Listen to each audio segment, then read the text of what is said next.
Hello everyone, welcome to our writing lesson for today. Well, I am so very excited. One of our students in our class has sent some instructions for me to follow to make a homemade pizza. And you know, I don't use names in the videos, but this particular student is the one who went to India for a while and has come back now, and I'm so grateful to her for sending me a recipe to try out. So the first thing she did was she wrote down the ingredients I would need, and it's a very simple recipe. You need a flatbread, tomato ketchup, pepperoni, and cheese. Now, I didn't have a couple of the ingredients, and of course we can't just run out to the store whenever we want to because we're trying to be safe and stay home. So I did make a couple of substitutions, and I hope that will be okay for this. Instead of a proper flatbread, I have a tortilla, which is pretty close, I guess. It'll have to do.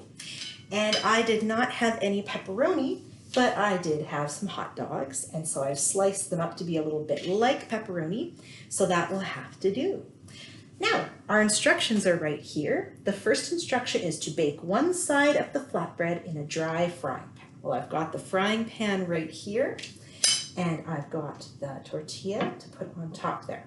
So I'm going to let that cook there for just a moment. Now, I've got some ketchup here to put on, and I've got some cheese here. The recipe didn't say what kind of cheese, so I just chose one of my favorites, which is a mix of a few. And a really good thing to do when you're cooking, have all your ingredients ready before you turn the oven on and before you start working. Also, I already put my hair up and washed my hands. So that's a very important step. I just didn't do it on here. All right, step number 2 is to flip it over and let the other side cook in its own time. So we're just going to do that now. And yes, that did heat up warmly. By the way, this pan isn't super hot yet, but you shouldn't touch a hot pan. I'm just sort of holding my hand over it. So don't be picking up any bad habits from me, okay? Okay, so step number 3 is to put the tomato ketchup on top of the flatbread with the help of a spatula. So here we go. Get some Canadian ketchup going here, and spritz some on the tortilla. And I've got myself a spatula here following the instructions. I'm going to spread it out over the whole tortilla, trying to get right to the edges so I can just use it all over. Okay, easy peasy. All right. The next step says to put the pepperoni on top of the tomato ketchup. So I am going to do that. Maybe I'll make a little bit of a concentric circle pattern on here since I have a minute or two while the bread heats up.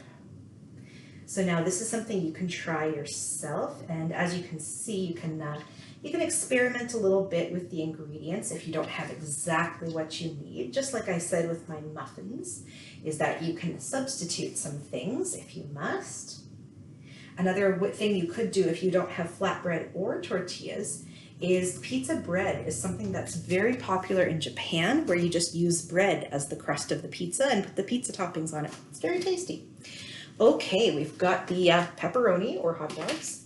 Put the cheese on top of the pepperoni as you like it. I love that instruction because I am a big cheese fan. I promise not to go overboard, but let's face it, cheese is fantastic. So we'll just spread it over the whole little pizza here. Just make sure we've got a little on the whole thing. There we go. Okay. And good. So we're going to let that heat up for just another moment to make sure that the crust is getting nice and browned. Let's take a look at the next instruction. So next we are supposed to take the flatbread out on a plate. So spatula would be a really good idea here. By the way, it's interesting. These are both sometimes called spatulas. If people are confused by what you mean, this is also called a flipper, and this is also called a scraper. So if you tell someone you need a spatula and they say, what do you mean, which one? You can tell them either scraper or flipper, and that'll make it clear. Because of course, good instructions are clear. Okay, I think this has heated long enough, so I'm very carefully going to slide it onto the plate, trying not to lose all of my delicious ingredients. bit. Okay, this is looking really yummy. So the next instruction is to put it in the microwave to melt the cheese properly all over for 30 seconds to 1 minute. So I've got my microwave right here. I think I'll try 30 seconds just to see. Now I'm going to take this pan off of the oven here. It's starting to bubble. I better turn off the element. Always turn off the stove when you're done for safety. And something that I mentioned in the other video, my mom always told me good cooks clean up. So I'm cleaning up as I wait for other things. I can put away the ketchup. I can put away the cheese.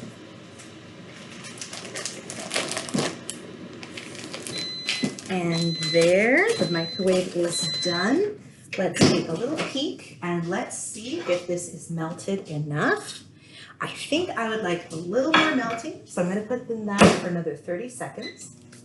So let's peek ahead to the next instruction and see what it is that we'll be doing next.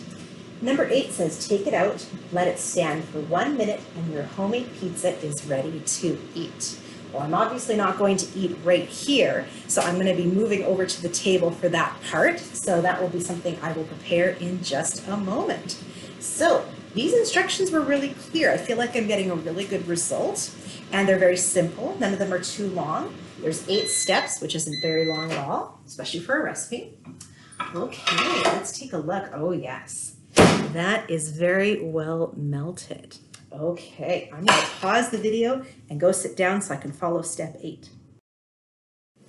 Ta-da! Look at this adorable little pizza. I decided to get out my pizza cutter and cut it into little pieces like that. So now the moment of truth. Let's try one of these out and see what we think. Now I'm going to pick it up the way they do in New York on TV and hold it like this. Let's see what it tastes like.